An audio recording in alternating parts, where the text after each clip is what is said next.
Hello and welcome to Business New Zealand Policy Roundtable for Monday the 7th of September. I'm Grant Walker.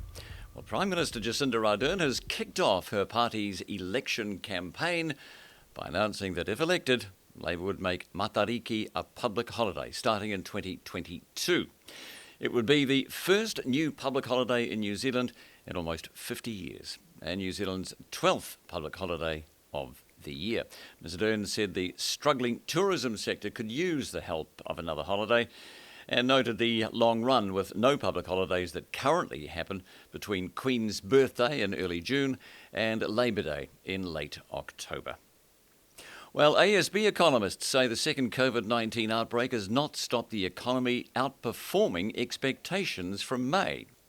In its latest quarterly outlook, ASB has revised its GDP and unemployment forecasts. ASB expects the economy to shrink around 5% when comparing the end of 2020 with the end of 2019. That's an improvement on the 6% decline it had anticipated back in May. ASB estimates the August lockdown could take up to 8% off New Zealand's weekly GDP, and all up, the August outbreak is likely to take about 0.5% off annual GDP. Meanwhile, Reserve Bank figures show Kiwi households are hoarding more cash as they prepare to face tougher times ahead. Household deposits rose nearly $12 billion between February and July this year to a record high of $196 billion, an increase of 6.4% in just 6 months. And it's time now to catch up with Business New Zealand CEO Kirk Hope. Kirk, I want to start. The ASB is saying that businesses all have to learn to be agile. In what way? What does it mean? Well, I think that's really a response that they've put in their quarterly economic survey, which kind of gives a bit of an update on where the economy's at. Had been performing a little better than what they thought, but they said businesses will continue to need to be agile in the face of regional lockdowns, until we have a vaccine, we can probably expect some more. I think I'd have two responses there. I agree, but I also think businesses were agile and have been pretty adaptive during some of the challenges that they faced during COVID. The other point that I'd make is that actually government responses need to be agile as well. They need to adjust and get better, I think, get more efficient and more effective to enable businesses to be agile, particularly if we have ongoing regional lockdowns. So what I mean by that, I'd say that there needs to be a sort of a regional command structure so that businesses can get clear rules quickly and are part of that rule-making process. So you have local government, local businesses and central government making rules for helping people stay safe within a regional lockdown. Is the problem with COVID is because we've never experienced it before, decisions are being made on the basis, well, there is no precedent.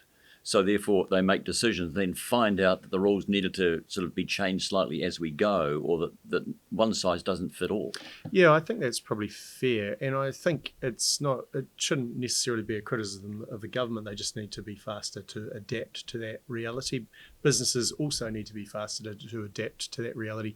And we saw a bit of that in the national lockdown with, the definitions of things like essential services, which it could be frustrating because it was hard to often get a handle on what an essential service was, but by and large, the government was adapting quite regularly to broaden the scope of economic activity when they thought it was safe.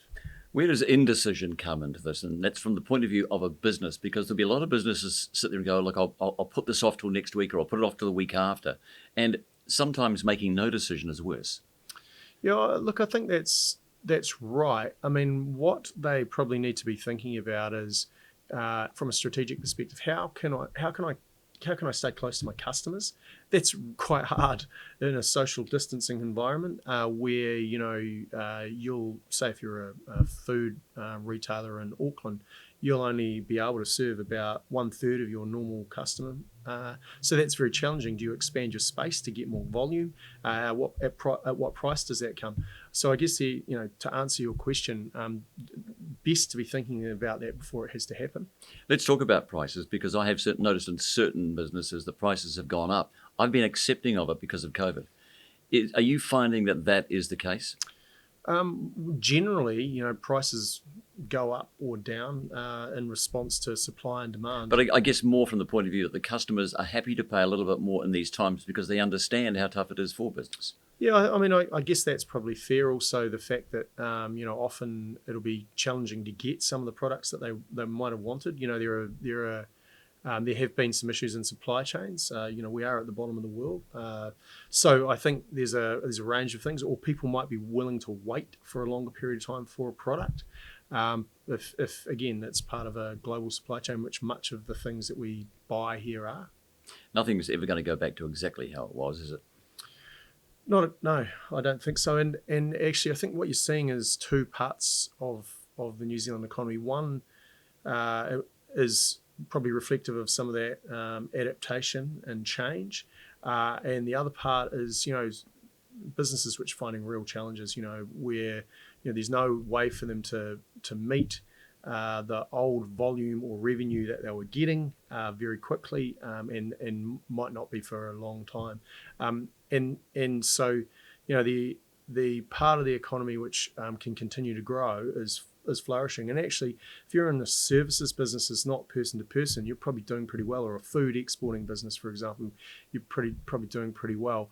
The challenges are really in those businesses which are wholly dominated by face-to-face customer activity. We also need to be careful we don't get into a false sense of security when we hear like the ASB saying things, well, not quite as bad, but we don't know what's coming towards the end of the year or early next year. Yeah, look, I think by and large, what the post-lockdown period showed us is that the New Zealand economy is more resilient than people think. That there is quite a lot of flexibility in the labour market. We had a lot of temporary workers here workers here on temporary visas. Many of those would be working holiday makers, for example, have gone home. So that's alleviated some of the unemployment pressure that we might have otherwise felt. It does have its risks if you have a wholly domestic economy, and you've got no escape valve, if you like, or release valve like that. Then we could have had unemployment much higher. All right, a couple of quick other things. Cyber attacks on various businesses over the last week or so. What's your warning to business?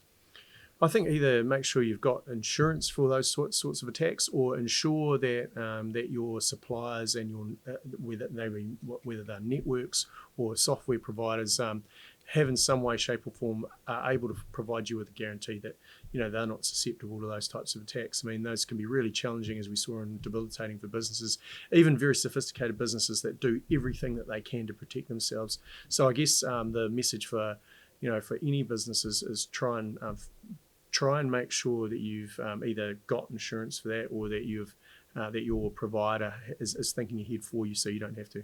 All right. Well, the hustings are well and truly underway, and of course, Labor have come out this week in 2022. They're going, we need a winter holiday. Matariki is it. So, and Winston's come out saying, well, it's going to place undue strain on employers, and it's not needed. What's your view? Holiday yay or holiday nay? I think it's a bit of holiday yay, holiday nay, isn't it? I think both of those perspectives have some basis. I think the question is whether that holiday is going to generate lost revenue or meet the costs that businesses would have to face for an additional day that they have to pay for those workers at a holiday pay rate. And the question is, we think probably not. So it's going to impose some costs on businesses. And the question is whether they want to wear it. Because what happens is a lot of businesses simply choose not to open on those days. Fair enough. I guess time will tell, and we'll know, I guess, when we know who wins the election, whether you've got a holiday or not. Well, you may not even then. Okay, thank you.